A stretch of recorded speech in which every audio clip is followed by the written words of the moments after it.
और next section अभी हम लोग चालू करेंगे, that is section number 7 subsection 1A। Okay, section number 7 subsection 1A हम लोग का अब तक क्या क्या हो गया देखो, एक बार रिवाइज करते हैं अब तक क्या क्या हो गया।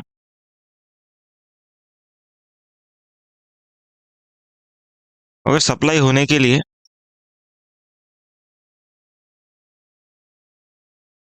हम लोग को दो कंडीशंस देखना पड़ेगा। Okay, consideration and business purpose, बरोबर। और सप्लाई जो है ना वो किस चीज का होना चाहिए, गुड्स का या तो सर्विस का, और वो फॉर्म ऑफ सप्लाई होना चाहिए, मतलब बेस्ट एलडीआर में से कुछ एक होना चाहिए। हाँ, okay, form of supply. Consideration अगर रहेगा, बिजनेस रहेगा, ओके, तो ही सप्लाई माना जाएगा। और अगर कंसीडरेशन नहीं रहेगा तो हम लोग को क्या चेक करने का है? ओके, शेड्यूल 1 चेक करना है, समझ में आ रहा है पॉइंट?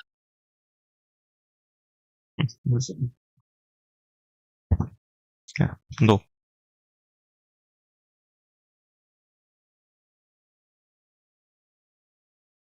और एक,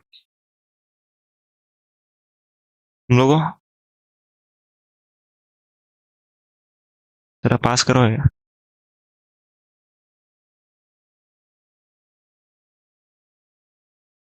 ध्रुवी को नहीं बोल सकते पास करना।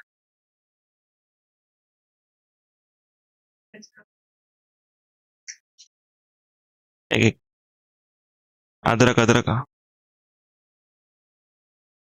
अदरक वाला, एक ट्राई कर, एक एक,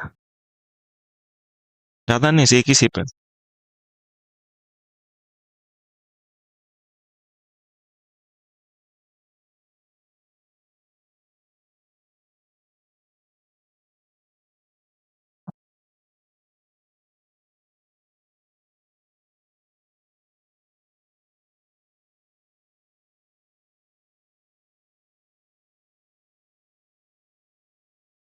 पिलो पिलो।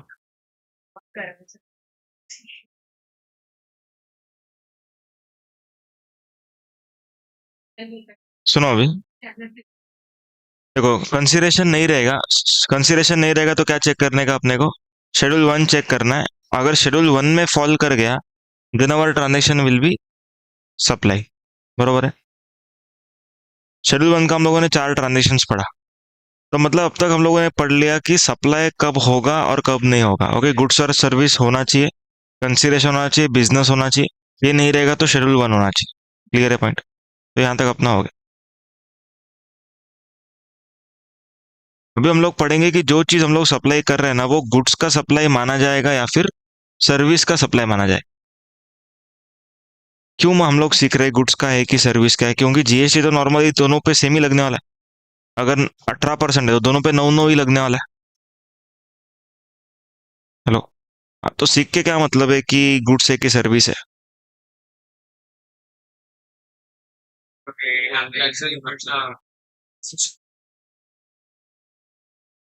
क्या बात है? देखो, टाइम ऑफ सप्लाई का एक प्रोविजन हम लोग पढ़ने वाले, बाद में एक चैप्टर आएगा उसके अंदर time of supply for goods करके रहता है, और एक रहता है time of supply for service. तो अगर गुड्स और सर्विस ही अपने को नहीं मालूम रहेगा तो हम लोग कौन सा सेक्शन लगाना है टाइम ऑफ सप्लाई का वो नहीं निकाल पाएंगे। Okay, so therefore it is very important to bifurcate between goods and service. एक ना प्लेस ऑफ सप्लाई का प्रोविजन भी रहता है, और हम लोग पढ़ेंगे बाद में। प्लेस ऑफ सप्लाई का प्रोविजन में क्या रहता है, गुड्स के लिए अलग सेक्शन है और सर्विस के लिए अलग सेक्शन है। तुम लोग को टीवाई बीकॉम में था क्या? था ना कुछ तो टीवाई में? नहीं दिया तुम लोगों ने टीवाई? टीवाई, अच्छा, प्लेस ऑफ सप्लाई छोड़ा ना, मेरे को टीवाई छोड़ दिया कि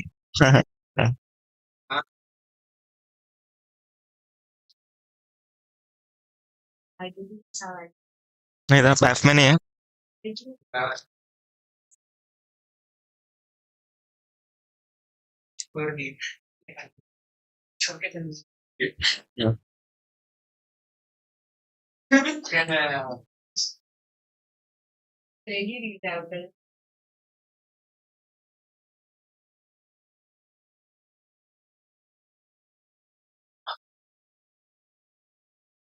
हाँ सुनो, तो प्लेस ऑफ सप्लाई करके एक सेक्शन है, प्लेस ऑफ सप्लाई करके एक प्रोविजन है, 4-5 सेक्शन है उसके अंदर। क्योंकि प्लेस ऑफ सप्लाई कौन सा सेक्शन लगाना है, it is dependent on goods और सर्विस। अगर गुड्स रहेगा तो हम लोग अलग सेक्शंस लगाते हैं, सर्विस रहेगा तो अलग सेक्शन लगाते हैं। उसके बाद जो रजिस्ट्रेशन करके एक चैप्टर आएगा, ओके, उसके अंदर सर्विस वालों के लिए लिमिट अलग है, गुड्स वालों के लिए 40 लाख का लिमिट है। तुम लोग का टाइम था 40 लाख का? ओके, तो 40 लाख का लिमिट करके एक हम लोगों ने पढ़ा था पहले इंटर के टाइम पर। ओके, तो 40 लाख का लिमिट रहता है एंड सर्विस वालों के लिए 20 लाख का लिमिट रहता है। तो बहुत सारी चीजें गुड्स और सर्विस के बेसिस पर अलग अलग हो जाती। तो इसीलिए हम लोग क्या डिस्कस करने जा रहे हैं अभी, कौन सा एक्टिविटी को गुड्स बोलना है और कौन सा एक्टिविटी को सर्विस बोलना है। और रेट ऑफ टैक्स भी डिफर करता है। गुड्स का रेट अलग रहता है, सर्विस का जनरल रेट इज 18%, लेकिन गुड्स का रेट ना बहुत सारा रहता है, 5%, कभी 28, कभी ऐसा अलग अलग रहता है। लिसन, अभी ना ये पूरा जो शेड्यूल है it is self explanatory. Okay, self explanatory schedule है। सबसे पहला, transfer of title of goods. Okay, transfer of title of goods मतलब कि हम लोग क्या कर रहे हैं, गुड्स का ओनरशिप जो है ना वो किसी को ट्रांसफर कर रहे हैं। क्या कर रहे हैं हम लोग? हाँ, गुड्स का ओनरशिप हम लोग ट्रांसफर कर रहे हैं, मतलब टाइटल दे रहे हैं, टाइटल। अगर हम लोग टाइटल देते हैं तो it will be treated as supply of goods, obviously, क्योंकि हम लोगों ने टाइटल दे दिया। टाइटल देना मतलब ओनरशिप दे देना, समझ में आ रहा है क्या पॉइंट? तो अगर ओनरशिप दे दिया तो it will be treated as supply of goods. उसके बाद हायर परचेस। हायर परचेज में क्या होता है, हम लोग गुड्स ही बेच रहे हैं, लेकिन हम लोग को जो पैसा आ रहा है ना वो इंस्टॉलमेंट में आ रहा है। ओके, हायर परचेज इंस्टॉलमेंट रहता है, मालूम था तुम लोगों को भी? हायर परचेज था इंटर में। हाँ, मालूम है क्या अकाउंट बनाते थे, क्लोजिंग बैलेंस, ओपनिंग बैलेंस, सब बीकॉम में ही है दोनों। सब दिल्ली बोर्ड है क्या? चलो सुनो सुनो, तो हायर परचेज जो है ना, हायर परचेज उसको हम लोग गुड्स ही मानेंगे, भले पैसा हम लोग को थोड़ा थोड़ा करके आएगा। ओके, लेकिन still it is supply of goods. समझ में आ रहा है पॉइंट? देखो, ये लीज नहीं है, पहले बता रहा हूँ, ये लीज नहीं है, ये हायर परचेज है। हायर परचेज में क्या होता है, हम लोग ने गुड्स खरीद लिया, ओके, लेकिन ओनरशिप जो है ना वो अपने को लास्ट इंस्टॉलमेंट पे ट्रांसफर होएगा। याद है क्या? ओके, तो हम लोग को हाँ हर महीना भरने का है और लास्ट इंस्टॉलमेंट पे वो गुड्स अपना हो जाएगा। क्लियर है पॉइंट? तो hire purchase supply of goods, क्योंकि इट इज सर्टन कि वो गुड्स आपका ही होने वाला है। लेकिन लीज में क्या होता है, एट द एंड ऑप्शन दिया जाता है कि आपको खरीदना है कि नहीं खरीदना है, क्योंकि मेजोरिटी लाइफ तो आप वापर चुके हो उसका, और लास्ट का कुछ साल बाकी है तो आप ही रख लो, तो उसको लीज बोलते हैं। तो लीज इज सर्विस। ओके, यहाँ पर लीज करके दिया है। ओके, ये सर्विस है। चलो उसके ऊपर एक पॉइंट है, transfer of right in use. मतलब मैं क्या कर रहा हूँ, कोई प्रोडक्ट मेरे पास है या कोई प्रॉपर्टी मेरे प्रॉपर्टी मतलब कि कोई भी चीज मेरे पास है, उसको मैं यूज करने को दे रहा हूँ। देखो, मैं वो चीज नहीं दे रहा हूँ आपको, मैं यूज करने दे रहा हूँ। फॉर एग्जाम्पल मेरे पास कार है, मैंने बोला कि 4 दिन तक ये कार फ्री है, यू कैन यूज इट। तो मैंने कार का ओनरशिप दिया क्या? नहीं, पर मैंने कार को क्या करने दिया आप लोग को? यूज करने दिया। मैंने टाइटल नहीं दिया, मैंने यूज करने को दिया। Therefore it will be treated as service. समझ, देखो लॉजिकल एक्सप्लेनेशन है इसमें, इसमें कुछ ज्यादा वो नहीं, दो जगह पे हम लोग को एक्सप्लेनेशन लगेगा। हाँ, हाँ सर्विस, यस, क्योंकि वो तो लॉन्ग टर्म लीज होता है, वो इमूवेबल प्रॉपर्टी का है, और इमूवेबल मतलब वो तो गुड्स ही नहीं है। ओके, ऑप्शन क्या किया, समझा नहीं? हाँ, एंड में होएगा ना, तो एंड में गुड्स होएगा। हाँ, तो हाँ उसके लिए अलग से इनवॉइस बनाएंगे हम लोग, जो फाइनल अमाउंट है उसके लिए। बाकी तो लीजिंग का सर्विस ही है वो। क्लियर है क्या? हाँ, बोलो उसके बाद टेनेंसी। टेनेंसी मतलब टेनेंट को हम लोग टेनेंसी राइट्स देते हैं, टेनेंसी राइट्स करके एक सर्कुलर भी था शायद पहले। ओके, तो टेनेंसी राइट्स करके एक सर्कुलर, टेनेंसी राइट्स मतलब कि हम लोग उसको रहने का अधिकार दे रहे हैं। ओके, तो it will be treated as service. उसके बाद letting out. Okay, letting out मतलब कि वही भाड़े पर देना जैसा ही, रेंटिंग जैसा ही है। ओके, यहाँ पर एक रेंटिंग करके भी कवर्ड है, तो कह रहा। ओके, तो लेटिंग आउट, देखो renting of email property cover है यहाँ पर। और यहाँ पर लेटिंग out of any movable property भी हो सकता है, क्योंकि जैसे समझो कि शादी वगैरह में मालूम है एसी का वो कूलर वगैरह जो रहता है वो हम लोग भाड़े पर लेके आते हैं। मालूम है शादी के टाइम पर जो खाने वगैरह के उधर ऐसा कूलर रहता है पीछे, तो वो कूलर वगैरह जो है ना वो भाड़े पर हम लोग को मिलता है। तो वो लोगों ने हम लोग को लेट आउट किया है, पॉइंट समझ में आ रहा है क्या? ओके। उसके बाद ट्रीटमेंट और प्रोसेस, मतलब हम लोग अगर समझो किसी के गुड्स के ऊपर काम कर रहे, it will be treated as service. Okay, treatment और प्रोसेस को क्या मानने का है? सर्विस, क्योंकि हम लोग उधर भले अपना गुड्स वापर रहे बट हम लोग का अल्टीमेट ऑब्जेक्टिव क्या है? प्रोसेसिंग करना अपना ऑब्जेक्टिव है। एक एग्जांपल लेते जॉब वर्क का, देखो।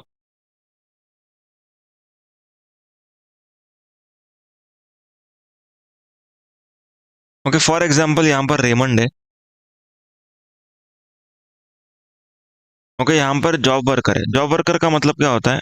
हम लोग उसको अपना गुड्स बेचते हैं और वो गुड्स के ऊपर काम करके हम लोग को देता है। समझ में आ रहा है का पॉइंट? ओके।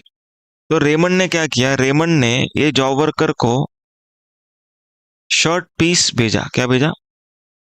शर्ट पीस भेजा, शर्ट पीस। अभी जॉब वर्कर का काम क्या है? ये शर्ट पीस का कटिंग स्टिचिंग करके शर्ट बना के देना, ये उसका काम है। समझ में आ रहा है पॉइंट? तो समझो कि ये जो जॉब वर्कर है, ओके, वो क्या करता है? उसने शर्ट बनाया, ओके, कटिंग वगैरह करके शर्ट बनाया, बराबर है।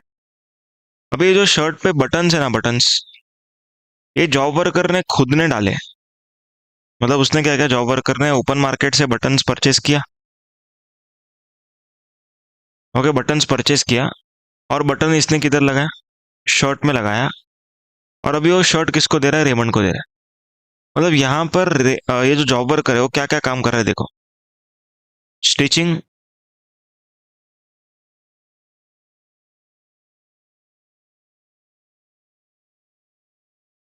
स्पेलिंग गलत है।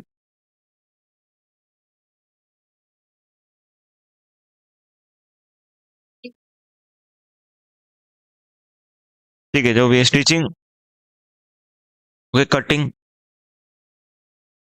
ओके, उसके बाद यहाँ पर वो बटन भी लगा रहा है। ओके, तो ये सब काम वो कर रहा है। समझ में आ रहा है पॉइंट? तो यहाँ पर जॉब वर्कर जो है, अपने को दिख रहा है कि वो गुड्स भेज रहा है, but still job working activity, okay, will be treated as supply of service. आ रहा है क्या समझ में? मतलब in short, job worker can use his own goods, okay, in cutting stitching, still the transaction will be treated as supply of services. Clear है क्या point? खुद का गुड्स वापरा, इसका मतलब ये नहीं कि वो गुड्स हो गया। खुद का गुड्स वापर के भी वो क्या माना जाएगा? सर्विस माना जाएगा। Is it very clear? Okay, जैसे लेक्चर, ओके, लेक्चर सर्विस है, लेकिन यहाँ पर नोट्स तो गुड्स यूज हो रहा है, पर अल्टीमेट अपना काम क्या है? सर्विस। तो यहाँ पर ये जो नोट्स है ना, वो उसका इंडिपेंडेंट आइडेंटिटी खो देता है। ओके, तो अभी ये नोट्स भले अपने को दिख रहा है मूवेबल प्रॉपर्टी है, but still it will be treated as a part of service. Clear है क्या पॉइंट? ओके, तो सर्विस ही दिया। हम्म, क्योंकि प्रिंसिपल एक्टिविटी सर्विस है ना, तो सर्विस। समझ में आया? क्या हुआ? चलो उसके बाद, assets of business transferred. Okay, assets of business transfer मतलब बिजनेस के असेट को हमने बेचा, तो क्या माना जाएगा? गुड्स, क्योंकि बिजनेस का असेट्स तो गुड्स ही है। उसके बाद goods held for business use put to private use. समझो कि कंपनी ने एक कार परचेस किया था और बाद में वो कार कंपनी डायरेक्टर को दे रहा है यूज करने को। डायरेक्टर को बेच नहीं रहा है, डायरेक्टर को क्यों दिया है? यूज करने को दिया है। तो गवर्नमेंट क्या बोलता है? It is supply of service, क्योंकि ओनरशिप तो स्टिल कंपनी का ही है। ओके, ओनरशिप तो चेंज हुआ ही नहीं। पॉइंट समझ में आ गया? ओके, ये वाला थोड़ा सा अलग है, इसको हम लोग को डिटेल में समझना पड़ेगा। पहले क्या देखो, ceases to be taxable person, ceases to be taxable person. अभी सीजेस का मतलब क्या होता है? To stop. ओके, हम लोग अनरजिस्टर्ड पर्सन होने जा रहे हैं। समझ में आ रहा है point? Ceases means to stop. देखो एक एग्जांपल लेते हैं।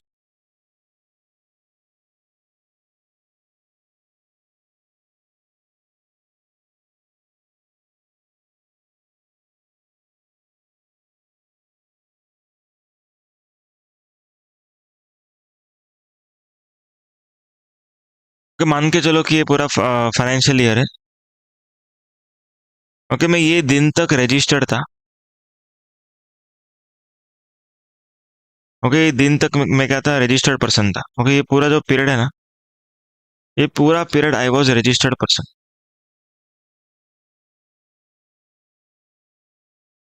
लेकिन बाद में मेरे को रजिस्ट्रेशन कैंसिल करने का था, तो मैंने कैंसिलेशन कर दिया।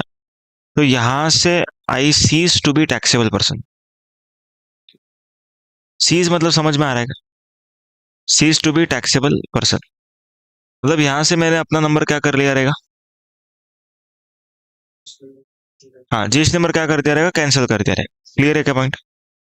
मतलब पहले नंबर एक्टिव था और बाद में नंबर क्या कर दिया, कैंसिल कर दिया।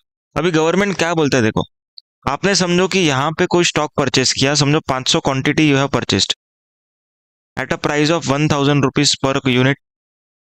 आपके पास 5 लाख रुपए का स्टॉक था। इसके ऊपर आपको 90,000 का आईटीसी मिला रहेगा। मिला रहेगा कि नहीं मिला रहेगा बताओ? मिला रहेगा। क्यों मिला रहेगा ऐसा लग रहा है? हाँ, क्योंकि हम लोग रजिस्टर्ड पर्सन थे और रजिस्टर्ड पर्सन को आईटीसी मिलता है। तो मेरे को 90,000 का आईटीसी मिल चुका है। Getting the point?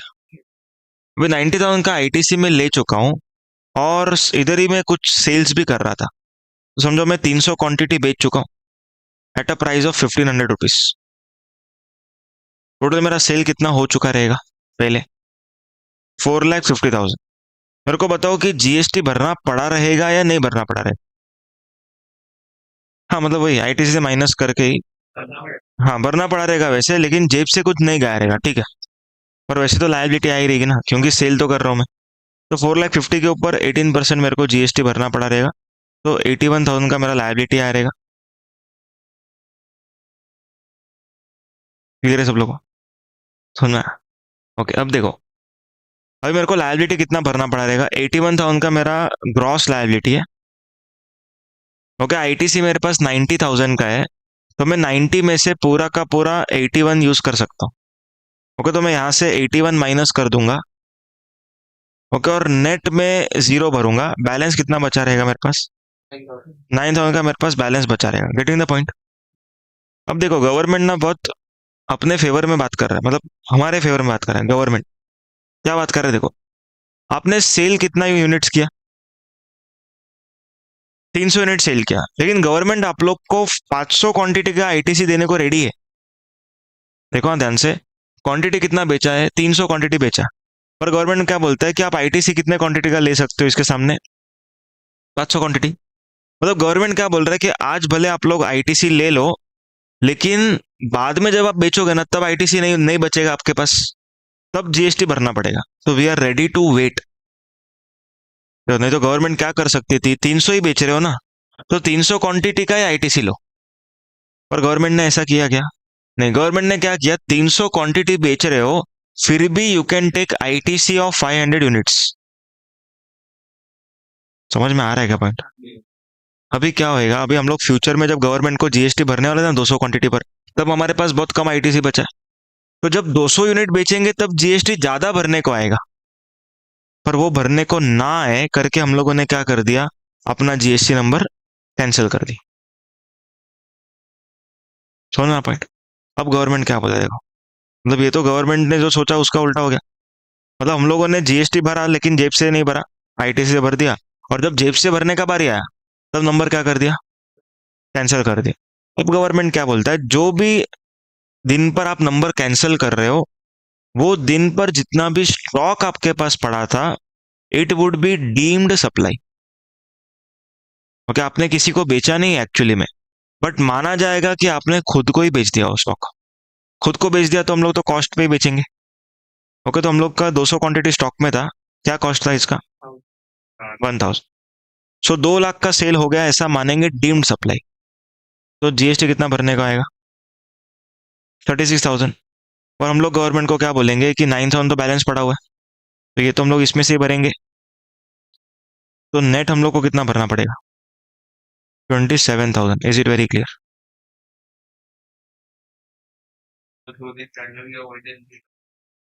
हाँ, 30 डेज का टाइम रहता है। ओके, तो ये 27,000 हम लोग को भरना पड़ेगा, है समझ में? देखो, अगर गवर्नमेंट हम लोग को ऐसा बोलती स्टार्टिंग में कि 300 क्वांटिटी आप लोगों ने बेचा है, तो 300 क्वांटिटी का ही आईटीसी लो, तो कितना भरने को आता? अगर अगर गवर्नमेंट ऐसा बोलती 300 क्वांटिटी बेचा ना, तो 300 क्वांटिटी का ही आईटीसी मिलेगा, तो कितना भरने को आता वो चेक करो। आंसर थोड़ा इंटरेस्टिंग रहेगा। नहीं नहीं, ये भर दिया। अगर गवर्नमेंट ऐसा बोलता कि आप लोग 300 क्वांटिटी बेच रहे हो, तो आईटीसी भी 300 क्वांटिटी के प्रोपोर्शन का ही मिलेगा। समझ में आएगा पॉइंट? देखो ध्यान से मैं क्या बोल रहा हूँ।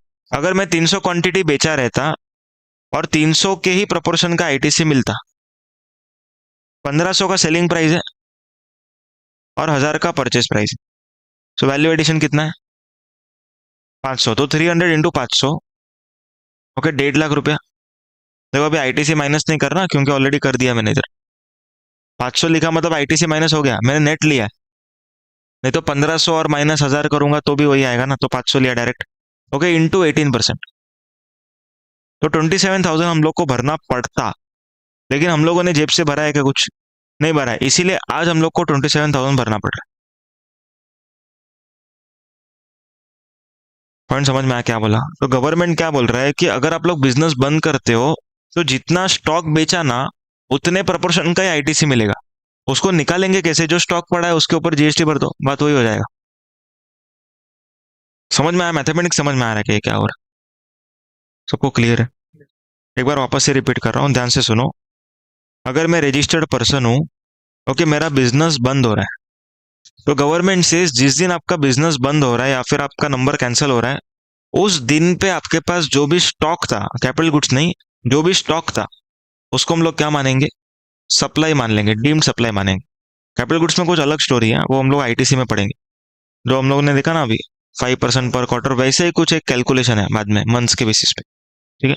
तो जिस दिन पर हम लोग कैंसिल कर रहे हैं, उस दिन पर हमारे पास जितना भी स्टॉक रहेगा, it would be deemed to be supplied to yourself. आपने आपको ही बेच दिया स्टॉक, ऐसा मानेंगे। ओके, तो 200 क्वांटिटी स्टॉक में था और खुद को हम लोग बेयर मिनिमम क्या प्राइस पे बेचेंगे? कॉस्ट पे। कॉस्ट से कम बेचेंगे तो वो राइट ऑफ का मालूम है, हम लोगों ने कल देखा 17.5H। कॉस्ट से कम बेचेंगे, कॉस्ट और एनआरवी लोअर, तो हम लोग को डिफरेंशियल तो रिवर्स ही करना पड़ेगा। तो बेयर मिनिमम में कॉस्ट पकड़ता हूँ। तो कॉस्ट पे अगर हम लोग खुद को बेचेंगे तो 2 लाख के ऊपर 18%, 36,000 भरने को आ रहा है। और हमारे पास तो पहले से आईटीसी पड़ा हुआ है। कितने का आईटीसी? 9,000, बैलेंस 9,000 है। तो 36 में से हम लोग 9 माइनस करेंगे, भरेंगे कितना हम लोग? 27,000 हम लोग भर देंगे। और ये 27 निकालने का अदर वे राउंड मेथड, जितना स्टॉक हम लोगों ने बेचा ना, अगर गवर्नमेंट उतने ही प्रपोर्शन का आईटीसी देती, तो भी 27,000 ही भरने को आता। मतलब गवर्नमेंट का इंटेंशन क्या है? जितना अगर आप बेच रहे हो उतने का आईटीसी मिलेगा आपको। कब? जब आप नंबर कैंसिल कर रहे हो। पॉइंट क्लियर है क्या? अभी सुनो, अभी ये जो हम लोगों ने सीखा ना, उसके दो एक्सेप्शन है।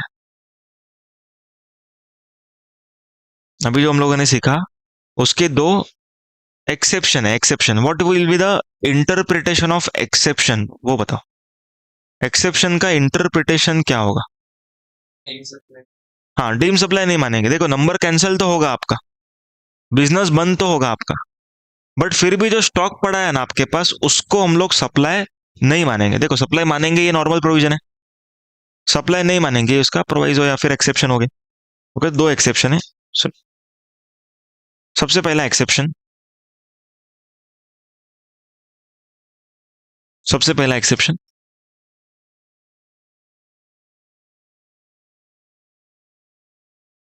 Transfer of business, transfer of business as a going concern, transfer of business as a going concern. Going concern का मतलब क्या होता है? रनिंग बिजनेस को हम लोगों ने असेट्स और लायबिलिटी के साथ बेचा। समझ में आ रहा है क्या पॉइंट? देखो तो गवर्नमेंट क्या बोलता है, अगर समझो ए करके एक पर्सन था जो बिजनेस चला रहा था, अभी उसने बिजनेस किसको बेच दिया? बी को। तो बी को स्टॉक भी तो बेचा रहेगा। तो जो स्टॉक पड़ा है ना ए के पास बिजनेस बेचने के दिन पर, उसके ऊपर ए को जीएसटी नहीं भरना है। कौन भरेगा? बी भरेगा जब वो बेचेगा। जब ये सेल करेगा ना, तो ये पॉइंट पे टैक्स आएगा बी को। आ रहेगा पॉइंट समझ में? ठीक। सेकेंड एक्सेप्शन है business carried on by personal representative और लीगल हेड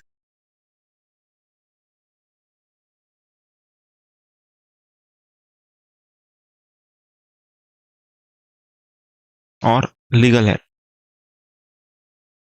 ओके, तो यहाँ पर क्या हो रहा है, हम लोग ने बिजनेस किसी दूसरे पर्सन को चलाने को दिया, तो गवर्नमेंट से आपने जिसको बिजनेस चलाने को दिया है ना, वो बंदा जब गुड्स बेचेगा तब जीएसटी भरना, मतलब उसको भरना पड़ेगा, अपने को नहीं भरना है। आ रहा है का पॉइंट समझ में? तो जो भी हम लोग का जो लीगल हेयर वगैरह होगा, okay, he will be liable to pay GST. कब जीएसटी पेएबल होगा वो? जब भी वो सेल करेगा। आ रहा है क्या समझ में? तो अभी यहाँ पर हाँ, हाँ वो हम लोग ट्रांसफर कर सकते हैं। हाँ, एवरीवन लिसन। अभी जिस दिन बिजनेस बंद किया, अभी फॉर एग्जांपल यही केस लेते हैं, अभी ये बिजनेस बंद नहीं हो रहा है, समझो कि ट्रांसफर हो रहा है, तो ये जो 9,000 रुपया पड़ा है ना, this 9,000 can be transfer to B. समझ में आएगा? Very good. ओके, ठीक है, ये वाला हो गया पॉइंट पूरा अपना। उसके बाद रेंटिंग ऑफ इमूवेबल प्रॉपर्टी। उसके बाद आगे लिखा हुआ है under construction building. Okay, supply of service, under construction building is supply of service. अभी यहां पर देखो,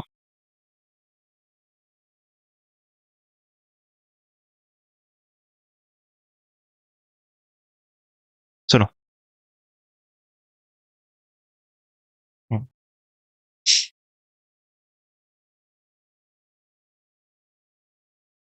भाई कोई भी बिल्डिंग अगर बनता है ना, बिल्डिंग, ओके, बिल्डिंग का जो प्रोजेक्ट है उसको टाइम लगता है। ओके, तो समझो कि बिल्डिंग यहाँ पर बनना स्टार्ट हुआ। ओके, तो यहाँ पर समझो खत्म हुआ, सीसी मिलेगा। ओके, तो यहाँ पर स्टार्ट डेट है। ओके, यहाँ पर एंड डेट है, दैट इज सीसी हम लोग को इधर मिलने वाला है। सीसी मतलब पूरा काम खत्म हो गया, कंप्लीट हो गया, कंप्लीशन सर्टिफिकेट मिलेगा। क्लियर? अभी जो बिल्डर्स होते हैं ना, वो लोग प्री बुकिंग भी करते हैं, कि मतलब अंडर कंस्ट्रक्शन प्रॉपर्टी सेल करते हैं, और बिल्डिंग बनने के बाद भी फ्लैट बिकते रहता है। अभी गवर्नमेंट क्या बोल रहा है, जो भी प्रॉपर्टी सीसी मिलने के पहले सेल हुआ, जो भी प्रॉपर्टी सीसी मिलने के पहले सेल हुआ, ओके, उसको हम लोग बोलते हैं अंडर कंस्ट्रक्शन प्रॉपर्टी। और जो भी फ्लैट्स सीसी के बाद अगर सेल हो रहा है, ओके, इसको हम लोग नॉट अ सप्लाई बोलेंगे। कि सुनो ध्यान से, सीसी के पहले भेजा तो अंडर कंस्ट्रक्शन, तो गवर्नमेंट से अंडर कंस्ट्रक्शन प्रॉपर्टी जो है ना, उसको हम लोग बोलेंगे supply of service. Under construction क्या बोलेंगे? सप्लाई ऑफ सर्विस, और इसके ऊपर क्या लगेगा? जीएसटी। लेकिन अगर सीसी मिलने के बाद आपने बेचा, तो उस केस में उसको कहा जाएगा not a supply. Okay, schedule 3 का एक आइटम है ये। Okay, not a supply. But कब नॉट अ सप्लाई माना माना जाएगा? जब सीसी के बाद सेल हो रहा है। क्लियर है पॉइंट क्या बोला? देखो, सीसी के अंदर अगर सेल हुआ ना, तो it will be liable to GST, उसको सर्विस बोलेंगे, क्योंकि इमूवेबल प्रॉपर्टी बन रहा है। देखो, जो, हाँ बना हुआ नहीं, इमूवेबल प्रॉपर्टी है। ओके, और बनेगा तो इमूवेबल बनेगा ना, गुड्स नहीं होगा, ये सर्विस ही होगा। और अगर पूरा बन गया तो उसके ऊपर जीएसटी नहीं होगा। आ रहा है क्या पॉइंट समझ में? अब सुनो, ऐसा क्यों गवर्नमेंट कर रहा है वो हम लोग समझते। वो तो है, वो मनी माइंड के हिसाब से वो लॉजिक है, लेकिन एक गवर्नमेंट के एंगल से क्या लॉजिक है वो सुनो। गवर्नमेंट क्या बोल रहा है कि अगर आप लोग अंडर कंस्ट्रक्शन में घर खरीद रहे हो, इट मीन्स आप लोग बिल्डिंग बनने तक रुकने को तैयार हो। देखो, फूड क्लोथिंग शेल्टर नेसेसिटी है ना, मतलब shelter is a necessity actually. Okay, हम लोग को घर जो है ना, वो नेसेसिटी है, नेसेसिटी। लेकिन ये नेसेसिटी कब है? जब आप रुकने को तैयार नहीं हो। मतलब क्या, समझो कि अगर समझो प्रेस्टीज करके जो प्रोजेक्ट है वो बन रहा है मुलुंड में, बराबर, प्रेस्टीज है ना, साइप्रस का, हाँ। तो समझो कि इसको प्रेस्टीज बनने को 5 साल लगने वाला है। अभी मैं आज प्री बुकिंग करने को रेडी हूँ, मतलब प्रेस्टीज में घर लेना, it is it not my necessity. मैं 5 देखो, अगर समझो कि मैं रुकने को रेडी नहीं होता, तो मेरे को जरूरत है ना, जरूरत किसको बोलते हैं, आज ही जरूरत है। अगर मैं 5 साल रुकने को तैयार हूँ, मैं बोलूंगा 5 साल के बाद जरूरत है, आज नहीं है पर आज मैं बुक कर लेता हूँ। मतलब it is not my necessity. Under construction property अगर हम लोग बुक करते हैं, it means it is not our necessity. Clear है पॉइंट? तो अगर ये अपना नेसेसिटी नहीं है, तो गवर्नमेंट बोलता है जीएसटी भरो। और अगर आपको आज के आज घर चाहिए, तो रेडी टू मूव में जाओ। और रेडी टू मूव में अगर आप लोग जाओगे, तो वो सच में आपका नेसेसिटी है, therefore it is not a supply. Point समझ में आया क्या? तो जिधर गवर्नमेंट बोलता है कि आपका नेसेसिटी है, उधर नो जीएसटी। और जिधर प्री बुकिंग में आप खुद रुकना चाहते हो या रुकने वाले हो, तो it will be leviable to GST. Point समझा? इसको लिखो। उसके बाद का भी देख लेते हैं, काम करो। वर्क्स कॉन्ट्रैक्ट सर्विस मतलब construction activity, it is supply of service. Restaurant service, okay, outdoor catering service, okay, शादी वगैरह में खाना वगैरह रहता है, वो सब सर्विस है। ओके, उसके बाद नेक्स्ट पॉइंट है यहाँ पर, टेम्पररी ट्रांसफर और परमिटिंग यूज और enjoyment of intellectual property right. समझो कि हम लोगों ने किसी को अपना आईपीआर यूज करने दिया, ट्रेडमार्क वगैरह यूज करने को दिया, ओके, तो it will be supply of service. अभी एग्जांपल समझो, कुछ कुछ सॉन्ग्स जो रहता है ना, वो टी सीरीज का यूट्यूब चैनल पे ही चलता है। सर नोटिस किया कभी? टी सीरीज का यूट्यूब चैनल उसी पे चलता है, बाकी कोई अगर अपने चैनल पे डालेगा, तो कॉपीराइट स्ट्राइक आएगा। ओके, क्योंकि इन लोगों ने, जो टी सीरीज है, उन लोगों ने क्या लेके रखा है? कॉपीराइट लेके रखा है, जो सॉन्ग जिसने बनाया उससे। समझो कि नदीम श्रवण हो गया या फिर प्रीतम हो गया, तो इन लोगों से कॉपीराइट लिया उन लोगों ने, तो उन लोगों ने सर्विस लिया। समझ में आया? उसके बाद development designing of software. Okay, software बनाते ना, टैली बनाना, या तो फिर समझो डीमार्ट में अगर अपन जाते हैं, तो उन लोग के पास ना एक स्कैनिंग मशीन रहता है बिल बनाने के लिए। तो वो स्कैनिंग मशीन से क्या होता है, अपना बिल तो बनता है, और साथ ही साथ उन लोग का जो इन्वेंट्री है ना, वो भी कम होता है। समझ में देखो, इतना सारा प्रोडक्ट है डीमार्ट में, लोग हर एक प्रोडक्ट को रोज गिन नहीं सकते, क्या पता कितना सेल हुआ वो। उनके पास अमाउंट वाइज रहेगा, लेकिन स्टॉक वाइज भी रहता है। कैसे पॉसिबल है स्टॉक वाइज मेंटेन करना? वो लोग स्कैन करते हैं सेल करने के टाइम। तो जैसे ही सेल करेंगे ना, वैसे ही क्वांटिटी माइनस भी होएगा स्टॉक का, और इनवॉइस भी बनेगा, तो दो काम हो गया। तो ये पूरा इन्वेंट्री मैनेजमेंट होता है। ओके, तो रीऑर्डर लेवल जब आ जाएगा, तभी ऑटोमेटिक ऑर्डर प्लेस हो जाएगा। तो ये सब होने के लिए उनको क्या लगेगा? सॉफ्टवेयर। तो इन लोगों ने अगर सॉफ्टवेयर बनवाया, डिजाइन किया, प्रोग्राम किया, कस्टमाइज किया, अडेप्शन किया, अपग्रेडेशन किया, इम्प्लीमेंटेशन किया, एनहांसमेंट किया, जो भी किया, it will be supply of service. उसके बाद ये वाला हम लोगों ने ऑलरेडी किया हुआ है, एक बार पढ़ो इसको। फोरबियरेंस एंड रिफ्रेन, तभी हम लोगों ने कंसिडरेशन में पढ़ा था, अभी हम लोग क्या पढ़ रहे हैं? वो सर्विस माना जाएगा। क्लियर है का पॉइंट? क्या माना जाएगा वो? सर्विस माना जाएगा। Getting the point? क्लियर है कि? ओके, यहाँ तक करो, ये सर्कुलर हम लोग बाद में करें। ये वाला लिखो, जॉब वर्कर से लिखो।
तो अभी हम लोग शेड्यूल नंबर 3 स्टार्ट करेंगे। शेड्यूल 2 अपना कंप्लीट हो गया।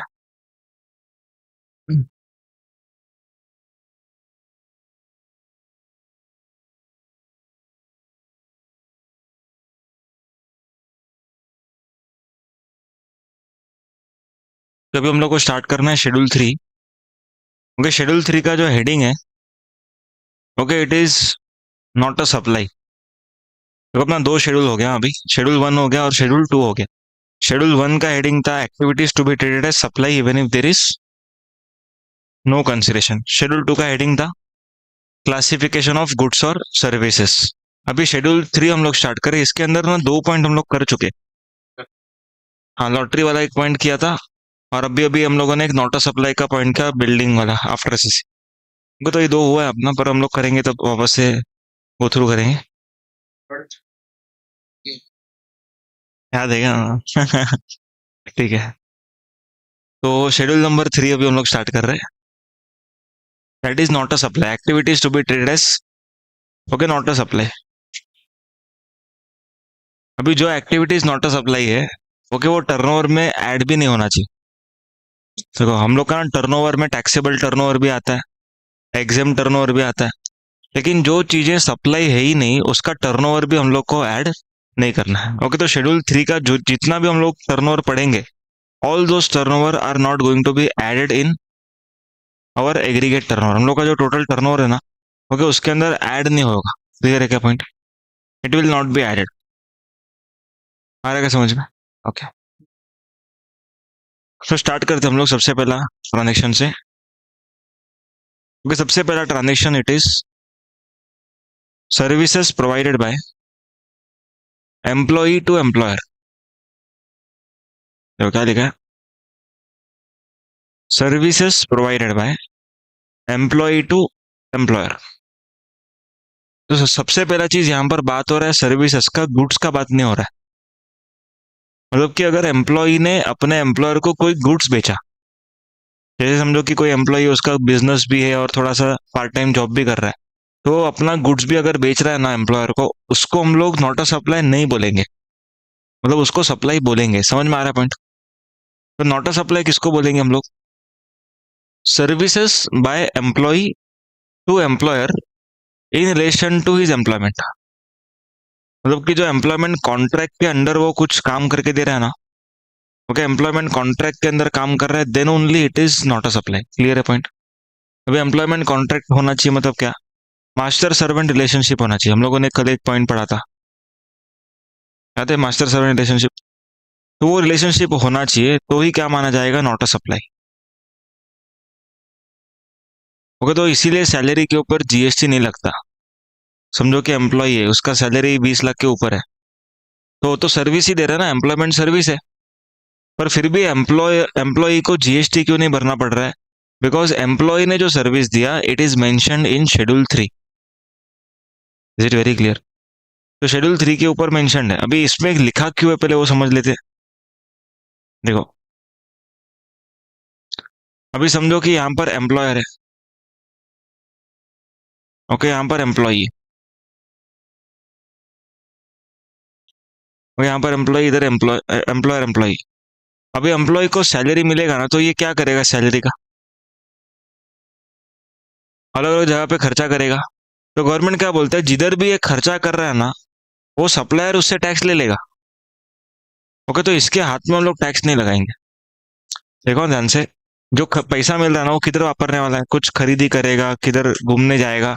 तो वो जितने भी सप्लायर्स है ना, उनको तो हमने बोल के रखा ना, इस बंदे से टैक्स लो। तो ये सब सप्लायर्स इससे टैक्स कलेक्ट करते रहेंगे। समझ में आएगा पॉइंट? तो इसको अलग से जीएसटी भरने का जरूरत नहीं। पॉइंट समझ में आया? तो employee is not liable to pay tax on salary income. सबको क्लियर हो गया? ओके, अभी ना इधर आगे लिखा है casual workers are also treated as employee. Okay, casual workers का मतलब क्या होता है? जो टेम्पररी पीरियड के लिए ज्वाइन हुआ है। अभी अगर तुम लोग का फाइनल एग्जाम होएगा, ओके, आर्टिकलशिप भी खत्म हो गया, फाइनल एग्जाम भी हो गया, अभी रिजल्ट आने तक का गैप है 2 महीना। तो तुम लोग क्या ट्राई करोगे कि कुछ ऑडिट का सीजन है तो हम लोग किधर जॉब कर लेते, 1 महीना 2 महीना। तो ऐसे केस में जो आप लोग जॉब कर रहे हो ना, वो टेम्पररी पीरियड का जॉब है। तो गवर्नमेंट से जो टेम्पररी पीरियड के लिए भी आप कहीं पर जाते हो, then also it will be treated as employment contract. Okay, employment मतलब ऐसा नहीं कि पेरोल पे होने चाहिए हम लोग, पेरोल पे नहीं हुए तो भी चलेगा। समझ में आ रहा है क्या पॉइंट? तो एम्प्लॉयमेंट मतलब क्या, पेरोल नहीं रहेगा तो भी चलेगा, कैजुअल एम्प्लॉयमेंट रहेगा then also it is a employment. Clear है क्या पॉइंट? ओके। उसके बाद लिखा है कॉन्ट्रैक्टर ऑफ कैजुअल वर्कर, मतलब लेबर्स का बात हो रहा है अभी, shall be liable to pay GST on billing done to client. देखो इसका एग्जांपल क्या है, समझो कि यहाँ पर एबीसी करके एक कॉन्ट्रैक्टर था। ओके, पीक्यूआर करके एक फैक्ट्री है। ओके, पीक्यूआर करके एक फैक्ट्री है। अभी ये फैक्ट्री को क्या करने का है, फैक्ट्री को कंस्ट्रक्शन करवाने का है अपने फैक्ट्री में कुछ। ओके, तो फैक्ट्री ने काम किसको दिया, एबीसी को काम दिया। एबीसी ने ये फैक्ट्री में अपने वर्कर भेजे। ओके, एबीसी ने क्या भेजा फैक्ट्री में, वर्कर भेजे। तो मेरे को बताओ पीक्यूआर से पैसा कौन लेगा, एबीसी लेगा कि ये वर्कर लेंगे? क्वेश्चन समझ में आ रहा है क्या? देखो एबीसी को काम मिला है पीक्यूआर से, अभी वो काम करने के लिए एबीसी ने वर्कर भेजा, तो पीक्यूआर पैसा किसको देगा, वर्कर्स को देगा कि एबीसी को देगा? एबीसी को देगा। तो यहाँ पर ना दो कॉन्ट्रैक्ट, दो ट्रांजेक्शन दिख रहा है। पहला वर्कर किसको सर्विस दे रहा है, वेरी गुड, वर्कर एबीसी को सर्विस दे रहा है, और एबीसी किसको सर्विस दे रहा है, पीक्यूआर को। क्वेश्चन इज इन दोनों ट्रांजेक्शन्स में जीएसटी कौन से ट्रांजेक्शन पे आएगा? ओके, सेकंड वाले पे आएगा, फर्स्ट वाले पे नहीं आएगा क्योंकि ये वेजेस है। Okay, wages is not a supply, क्योंकि वो एम्प्लॉयमेंट जैसे हो गया। ओके, लेकिन जो सेकंड ट्रांजेक्शन है ना, ABC to PQR, okay, this transaction is principal to principal contract. Okay, P to P, principal to principal मतलब कि दोनों जन इंडिपेंडेंट है, एबीसी और पीक्यूआर, देयरफॉर एबीसी और पीक्यूआर के ट्रांजेक्शन पे जीएसटी आएगा। ओके, समझ में आ रहा है पॉइंट सब लोगों को? तो वर्कर और एबीसी के बीच में कोई जीएसटी नहीं आएगा। Is it very clear? समझा? ओके, तो ये हम लोग का डिस्कशन हुआ कैजुअल वर्कर का।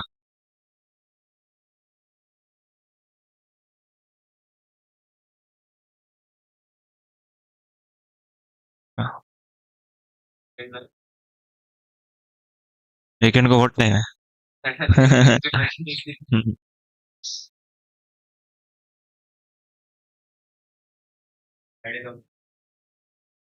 मंडे कभी आएगा वो गिनना चाहिए। नहीं नहीं, काम करते हैं, मंडे कभी आएगा, दैट इज,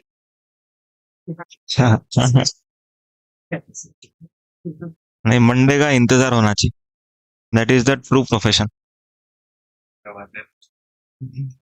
चलो, अभी तो पढ़ाई कर रहे हो ना, तो ठीक है। अच्छा, भाई परक्विजिट्स का हम लोग को डिस्कशन करना है। परक्विजिट मतलब क्या बताओ?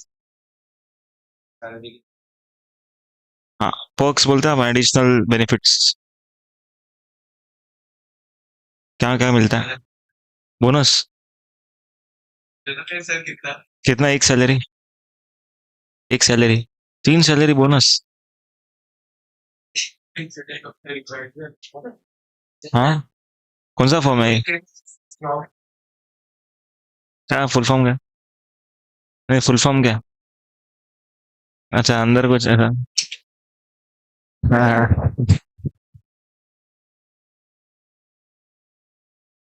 फुल फॉर्म है ना मतलब।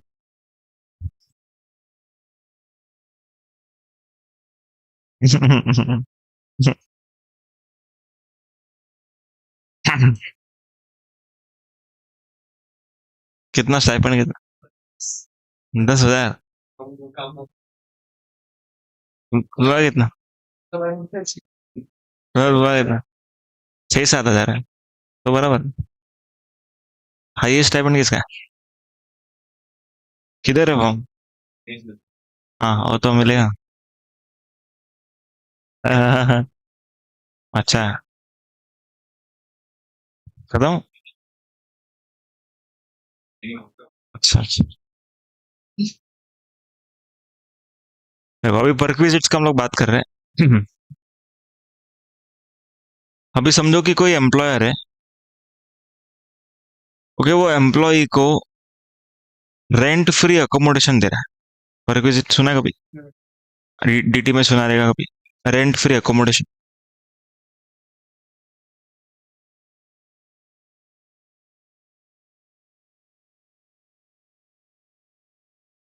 अभी अगर एम्प्लॉयर ने अपने एम्प्लॉय को कुछ सर्विस दिया है फ्री में, देखो एक्चुअली में ये फ्री में नहीं दे रहा, ये परक्विजिट है। परक्विजिट मतलब कि सैलरी का पार्ट रहता है।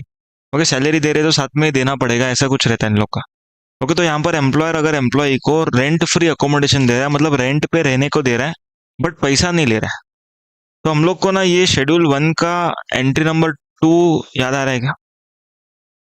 शेड्यूल 1 का entry number 2। Okay, related party दोनों जन।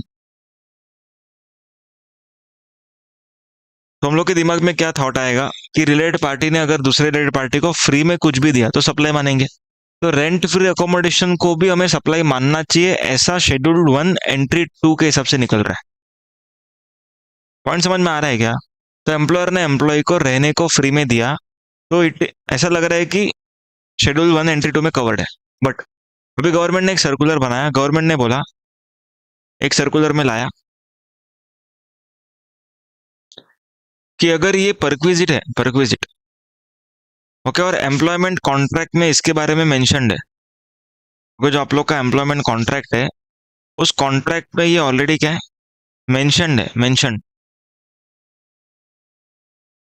ऑफर लेटर रहता है ना, ऑफर लेटर, ऑफर लेटर सुना नहीं? ऑफर लेटर, अपन जॉब पे ज्वाइन करते हैं ना, तो एक ऑफर लेटर मिलता है अपने को कि आपका ये सैलरी रहेगा, ये टाइमिंग रहेगा, ओके, ये टर्म्स एंड कंडीशंस रहेगा, नोटिस पीरियड का क्लॉज रहेगा, तो वट एवर, ओके, इतना सारा चीज उसमें लिखा रहता है।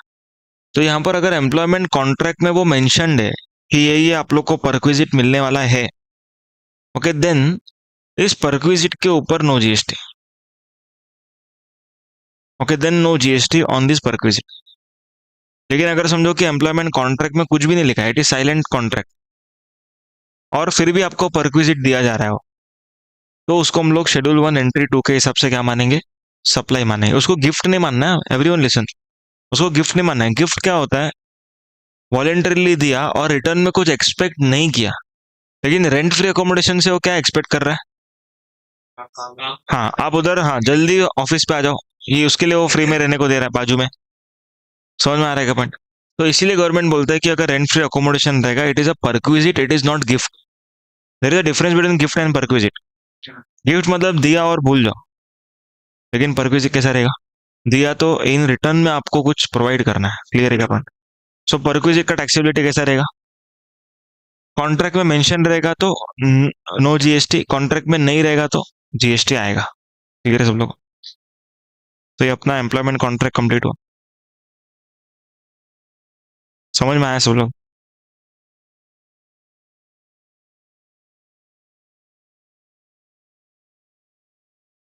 ठीक है, तो अपना ये वाला हो गया। उसके बाद नेक्स्ट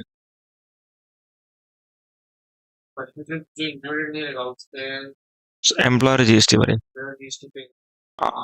ओपन मार्केट वैल्यू पर। उसके बाद next entry, services by any court और tribunal. Okay, services by any court और ट्राइब्यूनल। ओके, देखो इसका मतलब क्या है। अभी समझो कि हाई कोर्ट है, सुप्रीम कोर्ट है, ओके, इसमें अगर हम लोग पिटिशन फाइल करते हैं या तो केस लड़ने जाते हैं, तो वहां पर ना हम लोगों को फीस देना पड़ता है। ऐसा नहीं रहता है कि वो लोग फ्री में हम लोग को एंटरटेन करते हैं, क्योंकि वो लोग क्या बोलते हैं कि आप लोग को फीस भरना पड़ेगा और फिर ही आप लोग को केस फाइट करने को देंगे। रीजन क्या है? नहीं तो सब लोग चले जाएंगे हाई कोर्ट में, ऑलरेडी इतना सारा केस पड़ा हुआ है और बहुत सारा केस जमा हो जाएगा। यस और नो? तो यहाँ पर हम लोग को जब भी हाई कोर्ट जाना है, ट्राइब्यूनल जाना है। ट्राइब्यूनल मतलब एनसीएलटी सुना, national company law tribunal, ITAT सुना, income tax appellate, GST 80। Okay, तो ये जो सब है ना, ओके, ये सबको ट्राइब्यूनल कहा जाएगा। और अगर हम लोग ट्राइब्यूनल में जाते हैं, ओके, तो भी हम लोग को फीस देना पड़ता है। समझ में आ रहा है पॉइंट? तो जो भी फीस हम लोग को ट्राइब्यूनल को देना पड़ता है, अपील फाइलिंग फीस बोलते हैं उसको, all that fees is out of the ambit of GST. Clear है पॉइंट? कोर्ट और ट्राइब्यूनल को पैसा दिया तो out of ambit of GST. समझो? अभी यहाँ पर डिपार्टमेंट क्लैरिफिकेशन है, GST not to be levied on fees और penalty levied by consumer dispute redressal commission. देखो, अभी कंज्यूमर डिस्प्यूट रिड्रेसल कमीशन क्या रहता है? कंज्यूमर प्रोटेक्शन एक्ट सुना है कभी? कंज्यूमर प्रोटेक्शन एक्ट में हम लोग को अगर समझो किसी कंपनी के अगेंस्ट केस लगाना है कि ये कंपनी का प्रोडक्ट खराब निकला, खाने पीने का प्रोडक्ट है, तो हम लोग किधर जाएंगे? हम लोग कंज्यूमर कोर्ट में जाएंगे। तो वहां पर अपने को क्या मिलेगा? Consumer dispute redressal commission. Okay, वहां पर जाएंगे तो हम लोग का प्रॉब्लम सॉल्व होगा। सो ना, ग्रीवेंस रिड्रेसल बोलते हैं ना, रिड्रेसल मतलब सोल्यूशन। ओके, तो सोल्यूशन अपने को मिलेगा। तो वो लोग ना अपने से कुछ पैसा लेते हैं, क्योंकि नहीं तो कोई भी पर्सन वो खुद ही पैकेट में कुछ डाल के लेके जाएगा। तो यहाँ पर लोग क्या बोलते हैं, आप पहले फीस भरो, ताकि ये तो सर्टेन मतलब ये सर्टेनिटी हो जाए कि आप लोग का केस जेन्यून है। नहीं तो क्या होगा, फ्रॉड वाले केस क्या करें, फ्री में होगा तो फ्रॉड वाले केस करके जाएंगे और बाद में वो कॉम्पेंसेशन मांगते बैठेंगे। तो अगर बोलते हैं कि इन लोग को जो भी फीस मिलेगा ना, उसके ऊपर भी जीएसटी नहीं लगेगा। क्लियर है? तो दो एंट्री हम लोगों ने पढ़ा, पहला एम्प्लॉयमेंट सर्विसेज, दूसरा कोर्ट और ट्राइब्यूनल। क्लियर है सब लोगों को? दो एंट्री समझ में आया। तीसरा एंट्री,